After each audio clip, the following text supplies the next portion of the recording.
আসসালামু আলাইকুম। আজকের রেসিপিটা হচ্ছে একেবারে সহজ পটেটো ওয়েজেস। আপনি এই নাস্তাটা তৈরি করে বাসায় ফ্রিজে সংরক্ষণ করে 3 মাস পর্যন্ত রাখতে পারবেন। জাস্ট 5 মিনিটে আপনার নাস্তা রেডি। তাহলে এরকম একটা রেসিপি আপনি ফলো করতে পারেন। দেরি না করে শুরু করছি আজকের ভিডিও। পটেটো ওয়েজেসের জন্য প্রথমে আমি এখানে 400 গ্রাম আলু নিয়েছি, আর আলুগুলো ওয়েজেস করে কেটে নেব। চেষ্টা করবেন সবগুলো আলু একটু মানে একই সাইজের নেওয়ার জন্য। তারপরে যে দেখেন আলুগুলো আমি এইভাবে ওয়েজেস করে কেটে নিচ্ছি। এই কাটিং গুলো চেষ্টা করবেন সবগুলো যাতে একই রকম মোটা এবং চিকন হয়, তাহলে একই সাথে দ্রুত সিদ্ধ হবে। তা না হলে কোনোটা কাঁচা বা কোনোটা একটু মানে নরম হয়ে যাওয়ার সম্ভাবনা থাকবে। এভাবে আমি সবগুলো আলু কেটে নিচ্ছি। তারপর আলুগুলো অবশ্যই একটু ঠান্ডা পানিতে ভিজাতে হবে, এতে করে আলুর যে কষটা আছে সেই কষটা নষ্ট হয়ে যাবে।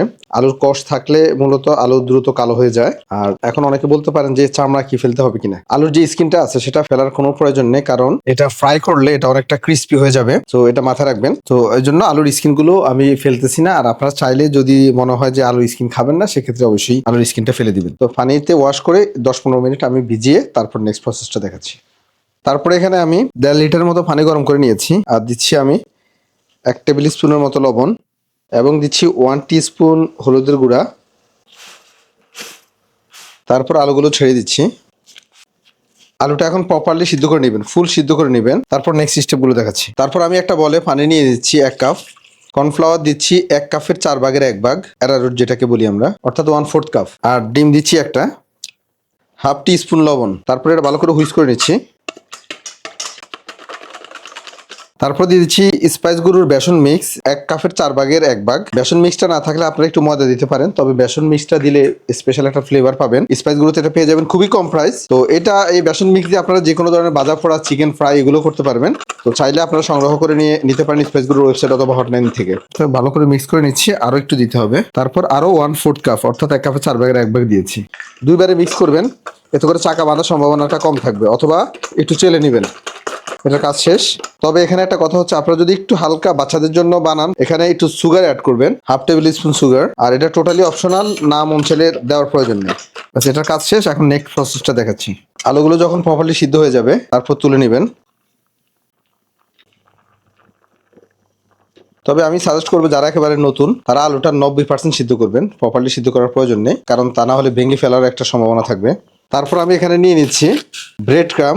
এটা হচ্ছে, যদি সহজে বলি, বিস্কুটের যে গুঁড়া আছে, টোস্ট বিস্কুটের, মিষ্টি ছাড়া টোস্ট বিস্কুটের গুঁড়ার মতোই। আর বেসন মিক্সটা আমি এভাবে মিক্স করে নিচ্ছি। আর এই যে দেখেন আলুগুলো দিয়ে দিচ্ছি। আলুগুলো দেওয়ার পর এভাবে শুধু একটু ডাস্ট করে নেবেন। একসাথে আলুগুলো একসাথে ঢেলে দিবেন না, তাহলে কিন্তু আপনার ব্রেড ক্রামের সাথে লাগবে না, নষ্ট হয়ে যাবে। এভাবে ডাস্ট করে নিচ্ছি।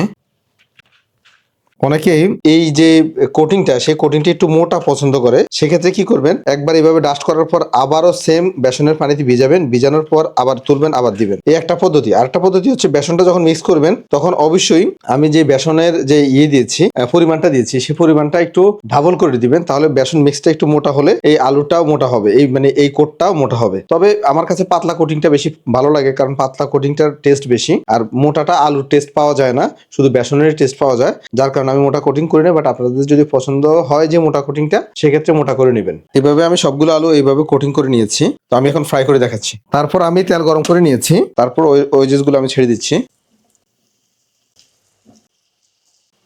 এই ব্যাপারে যেটা মাথায় রাখবেন, কোনোভাবে যাতে ওয়েজেস এভাবে তেলের উপরে বেশি না থাকে। যদি বেশি থাকে তাহলে সেই অংশটা প্রপারলি ভাজা হবে না, মানে একই ওয়েজেসের এক পাশ কাঁচা থেকে যাবে, আর এক পাশ অতিরিক্ত ফ্রাই হয়ে যাবে। আর এই সময়টা চুলার আঁচ কম রাখা যাবে না, যতটুকু সম্ভব একটু হিটটা বেশি রাখতে হবে, তখন কিন্তু তেলের টেম্পারেচার কমে যাবে। এই জন্য আঁচটা একটু বেশি রাখবেন। আর যখন মোটামুটি 1 থেকে 1.5 মিনিট ফ্রাই করা হয়ে যাবে, তারপর আপনি চুলার আঁচটা একটু কমিয়ে দিবেন।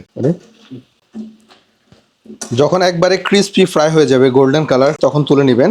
এটা আপনি বুঝতে পারবেন, কারণ এটা আপনার দেখলেই বোঝা যাবে একটার সাথে আরেকটা ঘষা লাগলে ক্রিস্পি হয়েছে। তারপর তুলে নেবেন। একটা টিস্যু দেওয়ার চেষ্টা করেন, এতে করে তেলগুলো একেবারে টিস্যুতে চলে যাবে। এই যে দেখেন কতটা ক্রিস্পি হয়েছে, কতটা ক্রাঞ্চি হয়েছে, দেখে বোঝা যাচ্ছে। ব্যাস রেডি হয়ে গেল পটেটো ওয়েজেস। এটা হচ্ছে সবচাইতে কম খরচে এবং ভালো একটি নাস্তা। এটা রেস্টুরেন্টে আমরা 6-7 পিস 250 থেকে 300 টাকা দিয়ে কিনে খেয়ে থাকি। তো এটার অ্যাকচুয়ালি এখন বুঝতে পারছেন, ইজিলি যদি আপনি বাসায় এই সহজ কিছু ইনগ্রেডিয়েন্টস থাকে তাহলে এই পটেটো ওয়েজেসটা আপনি বাসায় তৈরি করতে পারবেন। আর যেহেতু এটা সংরক্ষণ করে রাখা যায়, 3 মাস পর্যন্ত সংরক্ষণ করে রাখতে পারবেন, সেহেতু আপনি চাইলে আপনার বাসায় এটা বাচ্চাদের জন্য বা যে কোনো স্ন্যাক্স টিফিনের জন্য সংরক্ষণ করে রাখতে পারেন। বাস রেডি হয়ে গেল আমার পটেটো ওয়েজেস।